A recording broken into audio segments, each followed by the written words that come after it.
баалуулуктар албетте ар башкача, балким 15 айфонду карашпаса деле өзүнө керектүү нерселерди карайт.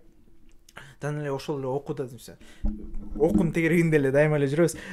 Кыргызстанда бүт баары врач болсом, медицинада болсом, же юрист болсом, же экономист болсом деп ошол 3-4 жумуш эле аягында калат. Мисалы мугалим деп дегендер да аз. Анткени мугалим зарплатасына караштырат. Же ашпозчунун деле окуусу Кыргызстанда жок, а бул жакта бар. Эмнеге десең, билбейм. Германияда баалуулуктар башкача болгону менен, мисалы бул жакта ар бир жумуштун талабы чоң жана акысы да чоң. Акчасын көп төлөшөт. Германияда мен көп эле көрдүм, ашпозчулар бир 60-тан ашкан аталар канча жыл иштейсиз десе, өмүр бою иштейм дейсиң. Эмнеге бул ата-энеңизден келгенсиң? Жок, бул жака бир окууга келгем, иштеп киргем, ошентип өмүр бою иштесин. Бирок жапжашнакай эле жашайт. Үйү бар, машинеси бар, анын берси бар. Өзүнө керектүү нерсе, өзүнө жаккан нерсеси менен ошол менен токтошот да. Мисалы, эгерде балким бирөөгө 15 айфон керек болсо, алса, сонун.